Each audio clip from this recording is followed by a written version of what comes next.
देखिए, मैं ये कहता हूँ कि हमारा देश संवैधानिक लोकतांत्रिक देश है, तो इसके अंदर धर्मनिरपेक्षता नजर आनी चाहिए। और खासतौर से हमारे देश के माननीय प्रधानमंत्री हो, माननीय राष्ट्रपति हो या किसी भी प्रदेश के मुख्यमंत्री हो, हम चाहते हैं वो सभी धर्मों का सम्मान करें और सबको साथ लेकर के इस प्रदेश और देश की तरक्की की बात करें, जिससे कि जो लोगों के जनहित के मुद्दे हैं उन पर बात हो सके और उन पर काम हो सके।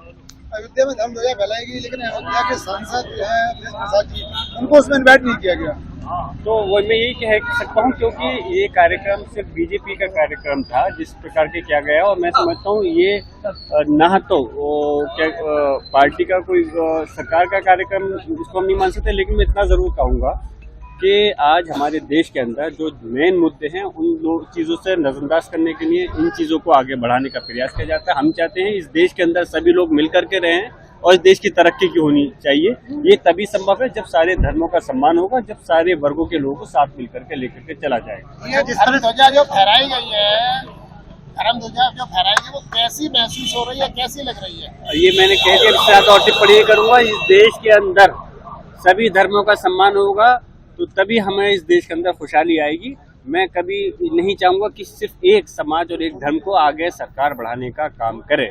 अच्छा, 27 का चुनाव जिस तरह से देखा जा रहा है, तो बीजेपी और कहीं ना कहीं समाजवादी पार्टी भी हिंदुत्व वाली लीड पर आ रही है। किस पिच पर आप लोग किस तरह से देख रहे हैं? कहते हैं, देखिए, समाजवादी पार्टी सभी वर्गों का, सभी धर्मों का, सभी बिरादरियों का सम्मान करती है, सभी को साथ लेकर के चलती है और सभी को साथ लेकर के चलती है, तभी समाजवादी की सरकार में प्रदेश तरक्की की तरफ बढ़ा है। लेकिन जिस तरह से आज हालात बदल रहे हैं, सिर्फ राजनीति धर्म बिरादरी के नाम पे की जा रही है, ये एक अफसोस की बात है।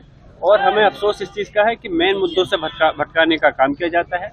आज लोग किस तरह से बेरोजगारी से, महंगाई से, भ्रष्टाचार से परेशान हैं, उन चीज़ों से नज़र हटा करके दूसरे मुद्दे ला करके जो हिंदू मुसलमानों को बांटने का काम किया जा रहा है, मैं समझता हूँ रफ्ते रफ्ते ये हमारे पूरे प्रदेश और देश के मुस्लिम समाज और हिंदू समाज के लोग समझेंगे और ये इस चीज़ को महसूस करेंगे कि बीजेपी के चाल में जो लोग पहले आ गए थे इस बार नहीं आए और सिर्फ इंडिया गठबंधन समाजवादी पार्टी को मजबूत करें और आने वाले समय में इंडिया गठबंधन को। केदारेश्वर मंदिर की भी तैयारी पूर्ण होने वाली है, मंदिर पूर्ण होने वाला है। अखिलेश जी जिस तरह से मंदिर को लेकर ध्यान दे रहे हैं, तो क्या आप ये समझते हैं कि वो जो पिच किस तरह की रहेगी, पीडीए कितना सफल रहेगा या हिंदुत्व भी? जब आपने सवाल आपने कर दिया पीडीए का, तो आपको जवाब भी इसी के अंदर मिल जाएगा। पीडीए का मतलब सभी वर्गों को खासतौर से लेकर के उसमें चला जा रहा है। और पीडीए में सिर्फ ऐसा नहीं है कि हिंदू समाज को साझा जा रहा हो या मुस्लिम समाज को, सभी को लोगों को लेकर के चल रहे हैं। और जहाँ तक मस्जिद और मंदिर की बात है,